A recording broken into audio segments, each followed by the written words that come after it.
Masalahnya begini Nandar, yang tidak boleh itu menjadikan Allah dan Muhammad sebagai otoritas lain, sebagai ilah lain. Nah ini dilakukan oleh orang-orang Islam. Nah buktinya ini, akibat daripada orang Islam mengikuti ilah lain, menjadikan Muhammad dan Allah sebagai ilahnya, akhirnya mereka nyembah batu. Akhirnya mereka sujud-sujud kepada batu, cium-cium batu. Begitu Nandar, makanya saya bilang, ketika kamu menjadikan otoritas lain selain daripada Bapa, Firman dan Roh Kudus, akibatnya kamu pergi ke Arab cium-cium batu. Oh, nangis lah kau Nanda. Ngamuk, habis ini ngamuk. Ngadu dia sama Cuma. Sudah kubilang dik Nanda. Ini waktu saya. Nangis dia. Waktu saya, asumsi ya. Mana timernya? Timernya coba. Di mute ya, kalau gua lagi ngomong ya. Mana Dedis? Belum muncul. Baik. Teman-teman, memang si Edi sudah mengakui dari sejak zaman dulu ini, saya tunjukkan videonya teman-teman ya. Ini ada video Edi 4 tahun yang lalu waktu di YouTube saya. Kita lihat ya. Ya, saya memilih-milih. Saya nggak mau diskusi dengan orang awam. Kenapa saya mau diskusi dengan Kang Nandar, dengan Ustadz Nandar? Karena dalam menurut saya Ustadz Nandar memiliki pemahaman akan Islam yang di atas rata-rata. Banyak yang memiliki pemahaman dengan Islam yang di atas rata-rata, contohnya Kang Sunandar, ya, Sugi, ya, itu saya akui orang-orang yang memang dia ngerti itu tentang Islam. Jadi debater Muslim. Nah, jadi si Edi sejak dahulu sudah meyakini teman-teman kalau saya ini debater Islam yang di atas rata-rata, kata dia. Ada Ustadz Sugi, ada Bang Juma dan lain sebagainya. Makanya lain ditanya, lain dijawab, brother. Saya tanya, tuh ya itu waktu saya masih ganteng ya, yang di itu tuh, yang di si Edi tampilkan itu waktu saya masih ganteng.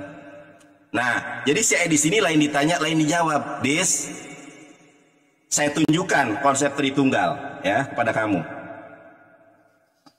Nah ini kan Tritunggal nih Dis. Ini kalau gua tanya lu juga nggak bakal paham. Nih, ini konsep Tritunggal menurut Gereja Katolik. Bapa bukanlah Roh Kudus bukanlah anak, anak bukanlah Bapa, tetapi anak adalah Allah, Bapa adalah Allah. Kalau orang Kristen ditanya siapa nama Bapa adalah Yahweh. Siapa nama anak adalah Yesus. Siapa nama Roh Kudus, macet pasti. Karena Roh Kudus ini bukanlah nama, Roh Kudus suci ya. Kalau nama Bapa adalah Yahweh, anak adalah Yesus, siapa nama Roh Kudus? Tuhan Kristen ini adalah 3, Yahweh, anak, Jibril.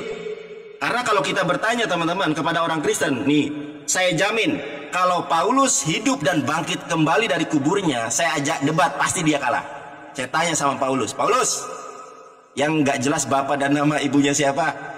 Siapa nama Roh Kudus? Karena Roh Kudus bukanlah nama. Roh Kudus itu adalah gelar. Roh, angin, kudus, suci. Siapa nama Roh Kudus? Nah, tapi saya tidak mau membahas tentang Paulus. Saya ingin bertanya kepada Edis. Edis, coba minta kepada Roh Kudusmu. Ya, ini saya kasih pertanyaan. Kristen ini kan menyembah Roh Kudus. Siapa nama Roh Kudus? Kalau nama Bapa adalah Yahweh, nama anak adalah Yesus. Siapa nama Roh Kudus? Pasti macet satu nih. Saya ulangi pertanyaan saya yang pertama. Kalau Roh Kudus adalah Tuhan di dalam perjanjian baru menurut iman Kristen, sebutkan satu sekte Yahudi saja yang menyembah Roh Kudus. Sebutkan satu sekte Yahudi, baik dari suku Lewi, suku Yehuda, Naftali, dari Benyamin, Yusuf yang menyembah Roh Kudus. Karena kalau Roh Kudus adalah Tuhan di dalam perjanjian baru, saudara-saudari yang terkasih, harusnya ya dia juga adalah Tuhan di dalam Torah. Kalau Roh Kudus disembah oleh Yesus, disembah oleh Paulus, harusnya Musa juga menyembah Roh Kudus. Tunjukkan kepada saya kalau Musa mengajarkan kepada Bani Israel kalau Roh Kudus adalah oknum ketuhanan. Kalau Tuhan yang disembah Musa adalah Allah, ada datanya. Kalau nggak percaya, tanya Billy Yahudi, ya, tanya Billy Yahudi dan tanya Bambung Nurseno. ya, pemandu wisata yang suka ke Israel itu Bambung Nurseno, bener enggak bahasa Ibrani saya? Saya tunjukkan lagi ya. Kalau Tuhannya Yahudi namanya adalah Allah, saya dekatkan. Saya baca dalam bahasa Ibraninya, dan ini Ibraninya nggak ada nikut, kalau ini ada tanda harakat. Anallahu, sesungguhnya Allah, Robuka Allazi ahrastuka min balado misra min bait al-ubudiyah. Sesungguhnya Allah adalah Tuhan kamu, bukan Roh Kudus, bukan Yesus. Saya ulangi, pasti nggak bisa jawab. Siapa nama Roh Kudus dan di mana? Sebutkan kepada saya satu sekte Yahudi saja yang menyembah Roh Kudus. 3, di mana Musa mengenalkan kepada Bani Israel bahwa salah satu oknum ketuhanannya adalah Roh Kudus. Saya yakin tidak ada orang Kristen di muka bumi yang sanggup mengalahkan saya. Saya tanya nama Roh Kudus aja pasti bingung, macet.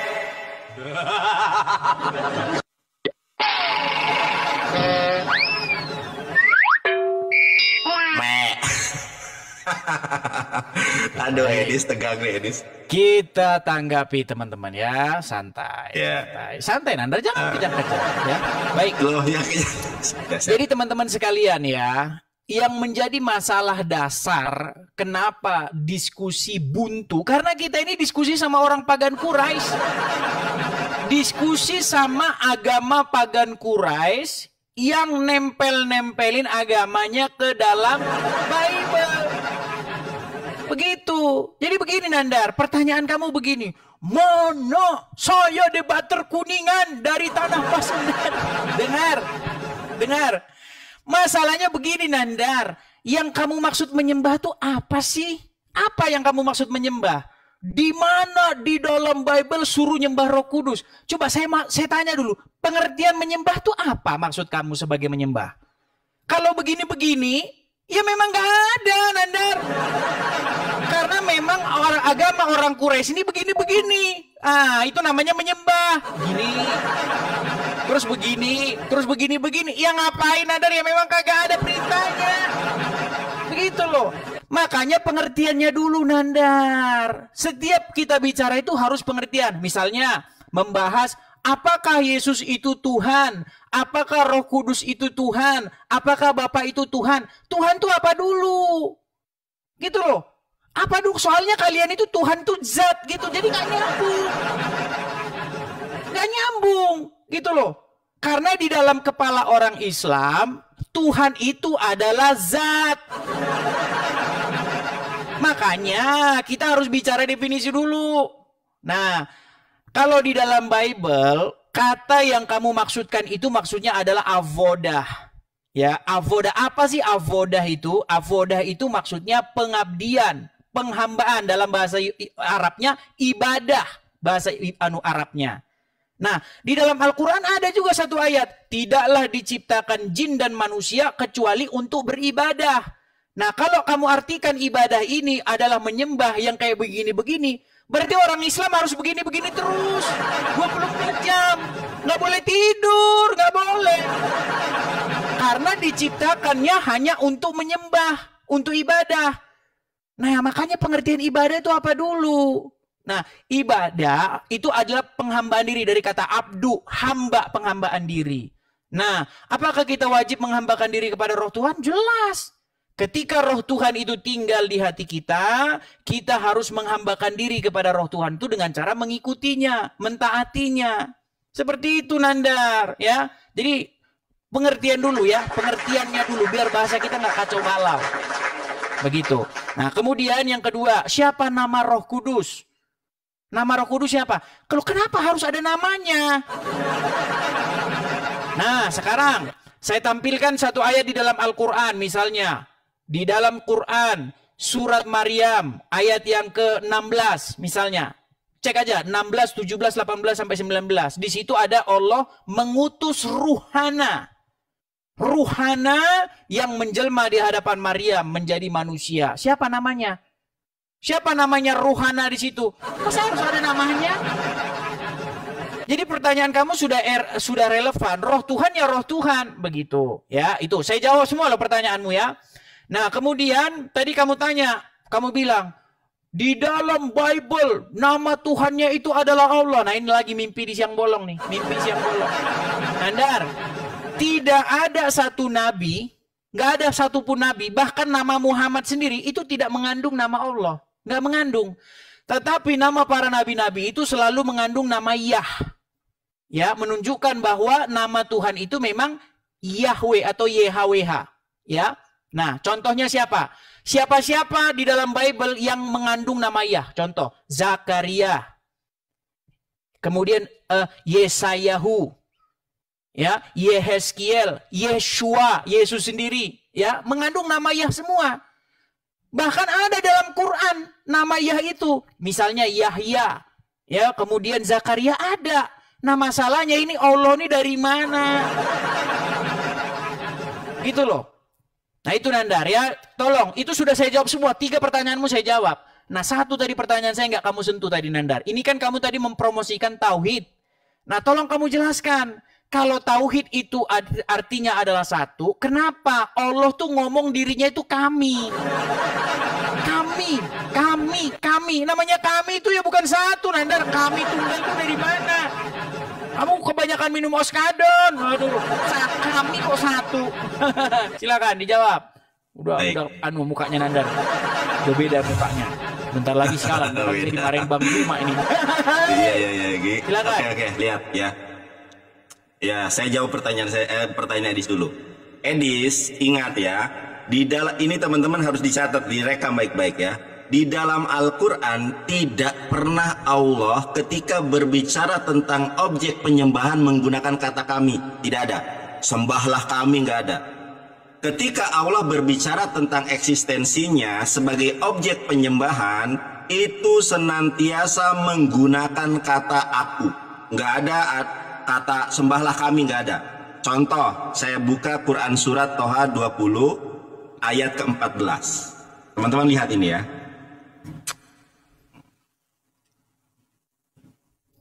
Quran surat Toha ayat ke-14. Saya bacakan kepada teman-teman ya. Innani anallahu, sesungguhnya aku adalah Allah. La ilaha illa ana, tidak ada Tuhan, tidak ada ilah kecuali aku. Pak Budeni, beribadah menyembah itu hanya kepadaku. Wa aqimis sholata li zikri. Ya. Dan dirikanlah solat untuk mengingat aku. Jelas nih, sungguh aku ini Allah, bukan kami adalah Allah, bukan. Begitupun di dalam Yahudi, teman-teman, lihat nih. Ini di dalam Seper Semot Perek Esri Misparstayim Anohi Adonai, aku adalah Allah, sama bunyinya. Makanya saya bilang ke Edis, coba kamu tanya Bambung Nursena atau Billy Yahudi, bener nggak nih bacaan saya? Anallahu Robuka, sesungguhnya Allah adalah Tuhan kalian. Ini adalah menurut Rabi Sa'dia Gaon. Kamu cari Rabi Sa'dia Gaon hidup pada tahun berapa? Jadi itu namanya plural of majestic. Ya, kalau berbicara tentang kami, tentang penciptaan, karena melibatkan makhluknya. Sama di dalam Kejadian juga. Kejadian 1 ayat ke-1, Beresit bara Elohim, pakai Elohim. Elohim itu jamak. Kalau singularnya adalah Eloah. Nah, itu teman-teman, lain ditanya, lain dijawab. Menyembah dalam bahasa Ibrani itu bukan apodah, Dudul. Gak bisa Ibrani, sok-sok Ibrani. Menyembah di dalam bahasa Ibrani itu adalah obed. Sekarang saya tanya. Nah, ini muncul pertanyaan karena kau membahas tentang kata aboda. Sekarang saya tanya kepada Anda. Tunjukkan di dalam Torah kalau Musa pernah berkata, Payomer Moshe, berkatalah Musa, Ani obed ruaha kodes, aku menyembah Roh Kudus. Cari di dalam Torah. Teman-teman, tidak bakal ada orang Kristen yang sanggup mengalahkan saya di muka bumi. Debater dari Kuningan, Jawa Barat yang belum pernah ada catatan sejarah saya kalah debat. Ya, ini dia mengulas tentang kata aboda. Menyembah itu dalam bahasa Ibrani apodah nonder. Sekarang saya tanya, dari mana menyembah dalam bahasa Ibrani itu adalah obed? Obed. Kok bisa jadi abodah? Abodah itu ibadah. Kalau aku menyembah itu ani obed. Ani Obed Ruach HaKodes. Tunjukkan di dalam Torah ada diksi dan kalimat Payomer Mose Ani Obed Ruach HaKodes. Muncul pertanyaan yang tidak bakal sanggup dijawab oleh orang Kristen manapun di muka bumi. Jadi tolong, nama Roh Kudus gak bisa sebutkan. Saya tunjukkan. Kalau nama Tuhannya Yahudi itu ada namanya, brother. Saya tunjukkan teman-teman ya. Makanya Edis tidak sanggup mengalahkan saya karena terjemahan saja. Ibrani gak becus dia, Yunani gak becus. Saya tunjukkan. Ya, Yesaya 42 ayat ke-8. Dalam bahasa Ibraninya apa? Ani Allah Husemi. Aku adalah Allah, itulah namaku. Terjemahannya, aku ini Tuhan, itulah namaku. Terjemahan Gabrul, Tuhan kok nama. Nah, dalam bahasa Ibraninya, Ani Adonai Husemi. Aku adalah Allah, itulah namaku. Dasarnya di mana? Di sini, Edis. Ya, Anallahu Robbuka. Sesungguhnya Allah adalah Tuhan kamu. Sekarang pertanyaan saya tolong dijawab. Di mana dalilnya kalau Roh Kudus tidak punya nama? Sedangkan Tuhan di dalam kitab Yahudi, di dalam Yesaya 42 ayat ke-8, Tuhan Yahudi punya nama, namanya Allah. Siapa nama Roh Kudus? Dan di mana Musa mengatakan Ani Obed Ruach HaKodes? Ani Obed et Ruach HaKodes, jeder.